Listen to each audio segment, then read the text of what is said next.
Welcome to Dave's American Flyer Trains.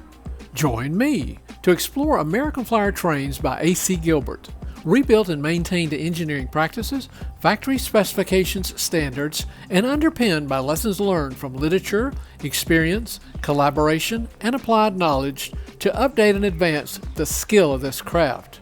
Please subscribe. Together we'll preserve these great trains through value-added quality content.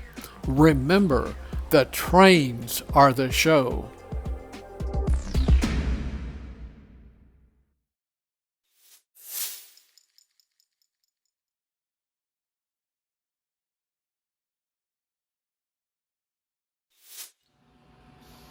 If you've watched Dave's American Flyer Trains non-catalog train set video series, you might recall that each one started with a vision.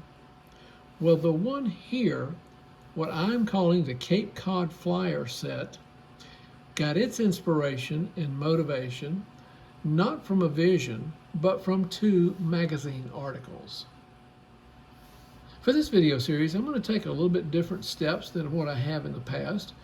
I'm going to start with a coach that I built. So I'm going to start with inside and out. Start with some of the rolling stock, working my way out to the locomotive. The first coach that I built sat on the shelf for probably a year. The entire train set took approximately 2 years. But the coach that I'm speaking of is the Osgood Bradley car type, which was made in Massachusetts. It is, we all have them on our layout. They're the 650s, you can call them passenger coaches, the Pullmans, the heavyweights, whatever, or the 650s. But that's what this one came from. And it was inspired by this article right here that I'll go into a little bit more depth on. Started with that one, had it sit on the shelf for a while until I recognized it in actually a much earlier article over here, and I'll talk about that in a little while, which really provided the core inspiration and motivation for building this train set. First, I'll talk about a passenger coach that I have numbered 8226.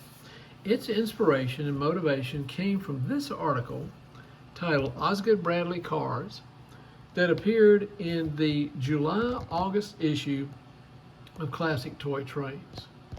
When I caught this photograph right here of the car, I just knew I had to have one, and I felt like I could build it.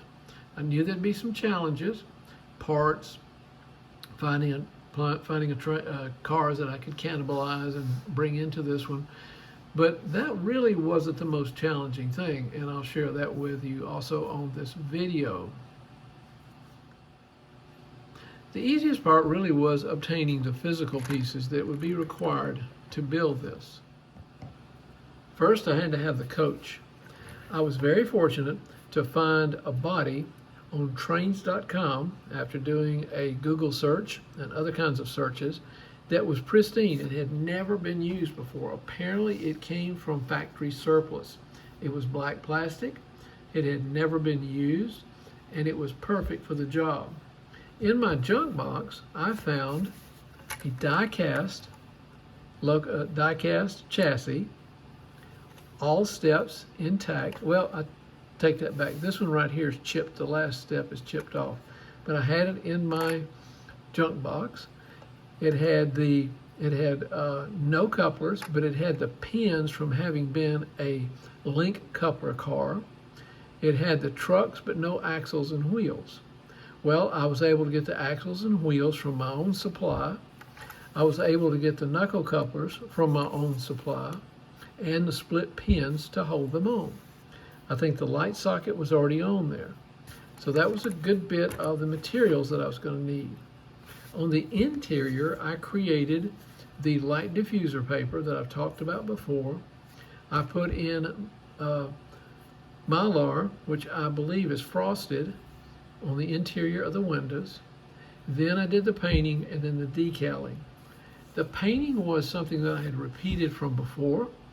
Having washed the car, it did not have to remove paint. I simply wanted to wash it to remove the 70 plus years probably of oil, hand oil and other materials that had come in contact with.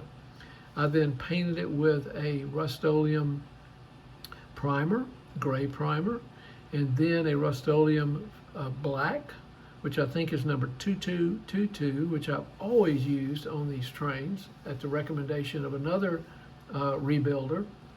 And then after the decals were applied, I used Tester's Dull Coat to not only protect the decals, but give it that flat look. Being that the decals were going to be the primary challenge for this train, I began to Google and eBay and a lot of other searches looking for New Haven model train decals. And I was very fortunate to run across a company in Fountain Valley, California called Microscale Decal Systems. They have a great web resource for shopping for decals that you can input the train road name, the scale, and other factors and do the search. And I came up with what I thought I would need, but I was a little bit uncertain, so I decided to call them.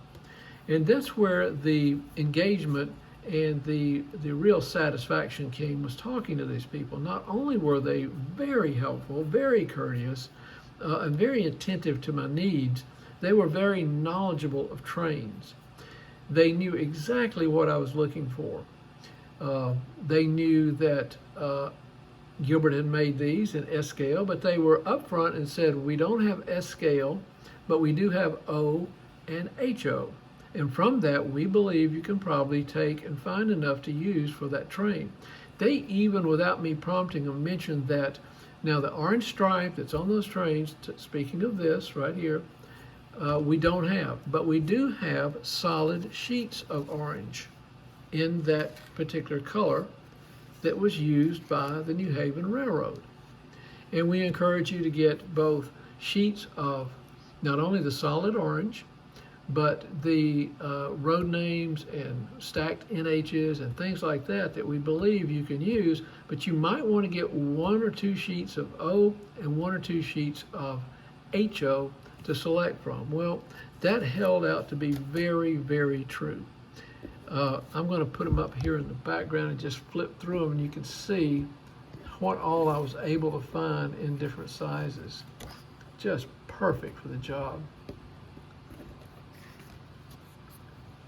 You'll recognize these as being used on a boxcar later on.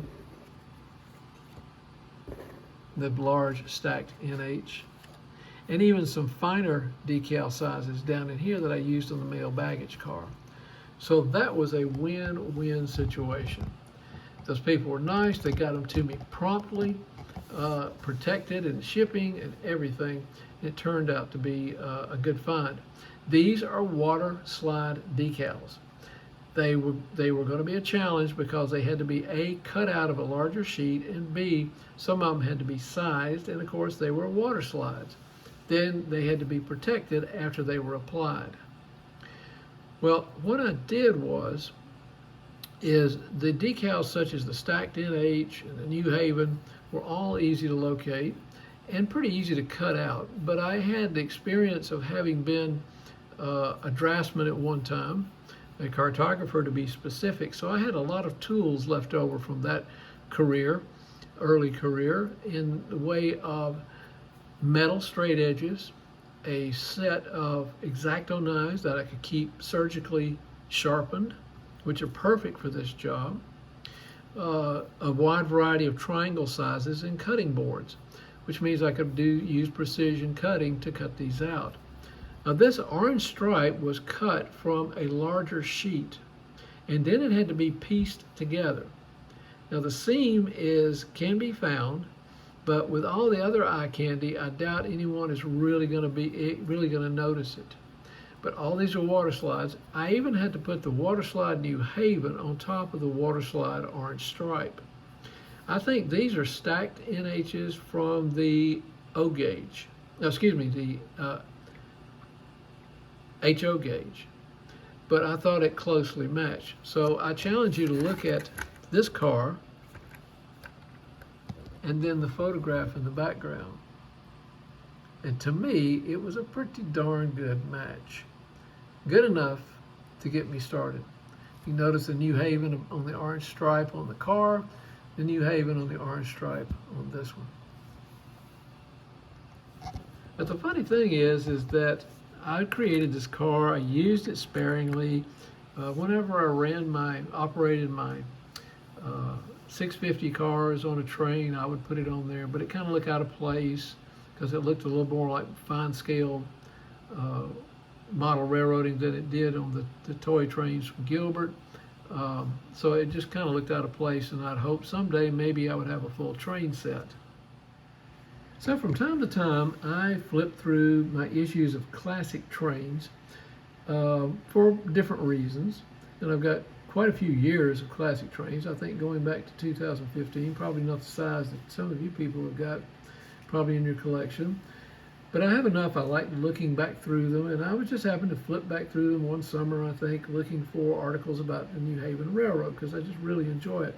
And I just happened to be reading this article, and I just happened to look at that photograph.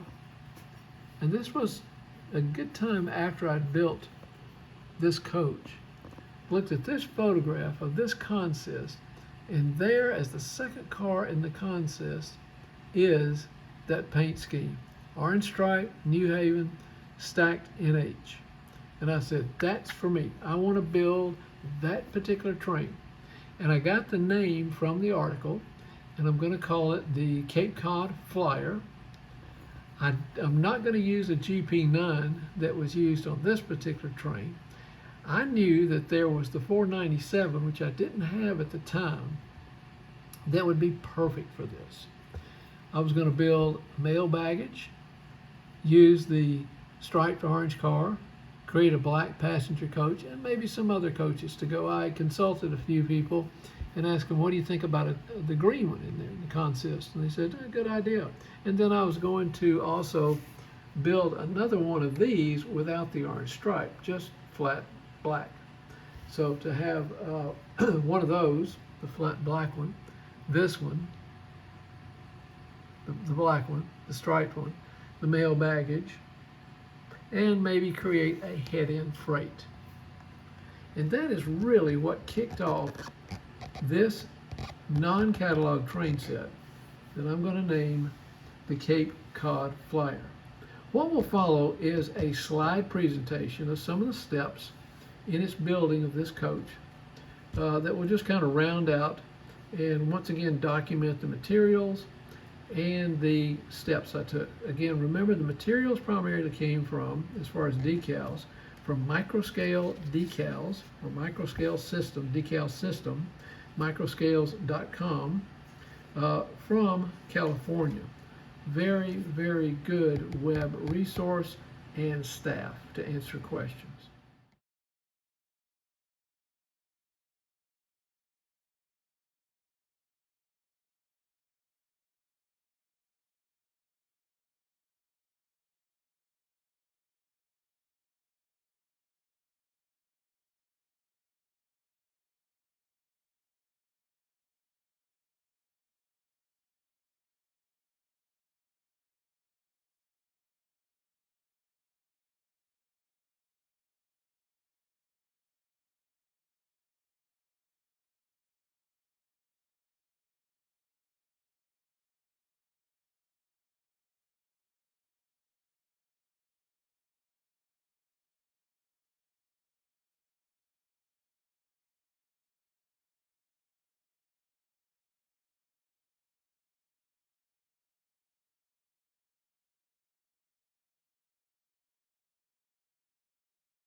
Thanks to everyone who watched this video to the end.